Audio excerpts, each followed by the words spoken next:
नमस्कार। एक और नई खबर के साथ हमारे चैनल पर आपका बहुत स्वागत है। खबरों में आगे बढ़ने से पहले एक सूचना आपके लिए। अगर आप कोई लोकल यूट्यूब चैनल शुरू करना चाहते हैं या फिर अपने चैनल के लिए प्रोफेशनल वॉइस ओवर चाहते हैं तो तलाश मीडिया सेल के नंबर 9525338184 पर आप संपर्क भी कर सकते हैं। तो बढ़ते हैं आज की खास खबर की ओर।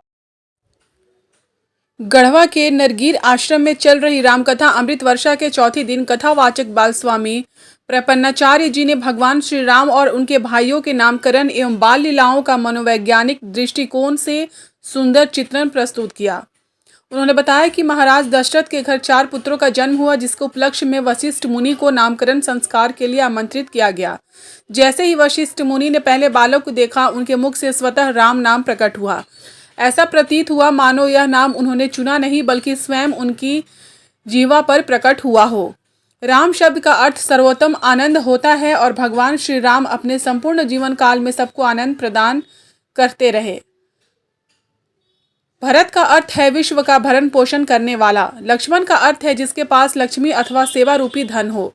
लक्ष्मण जी सदैव श्री राम के साथ रहकर उनकी सेवा करते रहे। शत्रुघ्न का अर्थ है अपने शत्रुओं का हनन करने वाला। भगवान प्रेम के भूखे होते हैं। प्रपन्नाचार्य जी ने कहा कि भगवान को न तो धन से, न ज्ञान से और न ही बल से जीता जा सकता है। वे सर्वज्ञ, सर्वशक्तिमान और सर्वव्यापी हैं। उन्हें केवल प्रेम भाव से ही पाया जा सकता है, क्योंकि भगवान प्रेम के भूखे होते हैं। कौशल्या माता को हुआ श्री राम के विराट रूप का दर्शन। कथा के दौरान उन्होंने माता कौशल्या की एक लीला का वर्णन किया।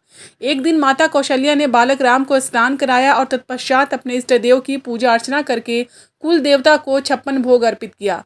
इसके बाद जब वे रसोई में गईं तो उन्होंने देखा कि श्री राम वहां बैठकर भोजन कर रहे हैं। यह देखकर वे अचंभित रह गई और भयभीत होकर तुरंत पालने के पास गई। वहां उन्होंने देखा कि श्री राम तो पालने में सो रहे थे। इस चमत्कार से माता कौशल्या आश्चर्यचकित रह गई और सोच में पड़ गई कि उनका पुत्र एक ही समय में 2 स्थानों पर कैसे हो सकता है। तभी बालक राम ने उन्हें अपना विराट स्वरूप दिखाया। माता कौशल्या ने देखा कि उनके शरीर के रोम रोम में असंख्य ब्रह्मांड समाहित है, जिनमें अनगिनत चंद्रमा, शिव, ब्रह्मा, पर्वत, नदियां, समुद्र और भवन भी सम्मिलित हैं। भक्ति भाव से सराबोर हुआ गढ़देवी मोहल्ला। इस अवसर पर गढ़देवी मोहल्ले में भक्ति का वातावरण और प्रबल हो गया। आयोजन समिति के अध्यक्ष चंदन जायसवाल ने कार्यक्रम को सफल बनाने में योगदान देने वाले सभी कार्यकर्ताओं का आभार व्यक्त किया। कार्यक्रम को सफल बनाने में जगजीवन बघेल, दीनानाथ बघेल, जयशंकर बघेल, गुड्डू हरी, विकास ठाकुर, भरत केसरी, दिलीप पाठक, गौतम शर्मा, धर्मनाथ झा, अजय राम, गौतम चंद्रवंशी, सोनू बघेल, पवन बघेल, आशीष बघेल, सुमित लाल, अजय सिंह, राकेश चंद्रा, सूरज सिंह, शांतनु केसरी, शुभम चंद्रवंशी, सोनू सुंदरम, शिवा आदि कार्यकर्ताओं का विशेष योगदान रहा।